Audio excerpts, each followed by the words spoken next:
So now that we know what terms are, and we know that addition and subtraction signs separate them, how do we actually add and subtract these terms, especially when we're dealing with variables and exponents? How do we combine them? So basically, combining like terms just means you're adding and subtracting terms. All right? So the first thing we have to do is understand what we can actually combine. When there's terms that have variables and exponents, we have to know what qualifies as a like term. So terms that are not alike cannot be added or subtracted together. Okay? So only terms that are alike. So what you want to keep in mind is the variable and the exponent have to be the same for you to combine like terms. So it has to have the same variable and the same exponent.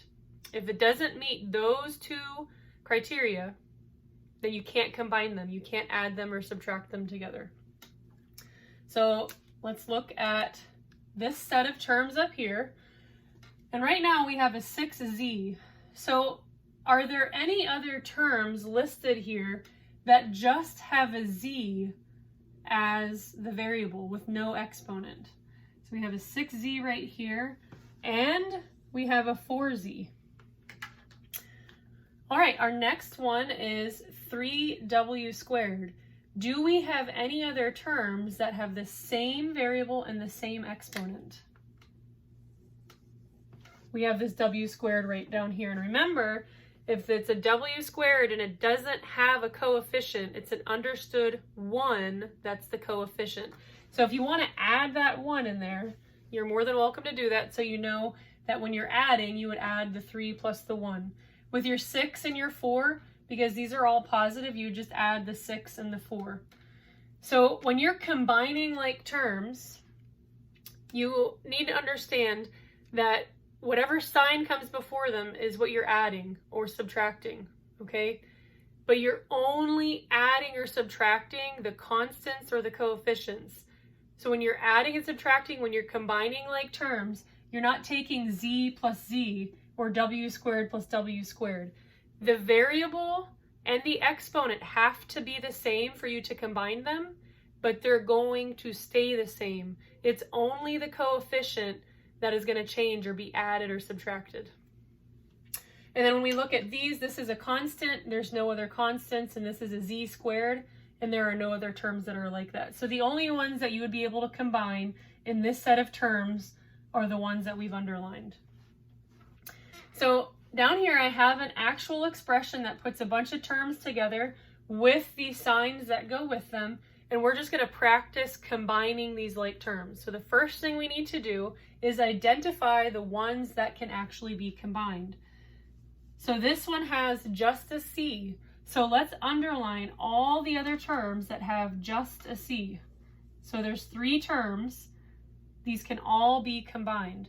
So basically you're going to have 7c, and I'll include the sign, plus 6c,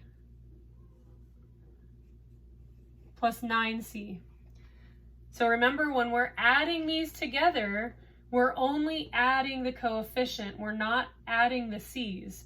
So 7 plus 6 is 13. 13 plus 9 equals 22.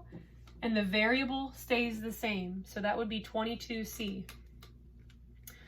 Now when we look at the rest of the terms in this problem, we have a positive 4, a negative 3, and a negative 1. Those are all constants, meaning they don't have a variable, they don't have an exponent, they're just by themselves, a whole number, in these cases some integers. So 4 minus 3 equals 1, and 1 minus 1 equals 0. So those terms actually end up all canceling out. So 4 minus 4 is going to equal 0. So your simplified answer, so we have an expression and we're just simplifying it, is going to be 22c. We can't solve this because there's no equal sign, and we would have to know what c is for us to actually solve that equation. So right now we just had an expression and we simplified it by combining like terms, and it gave us the answer 22C.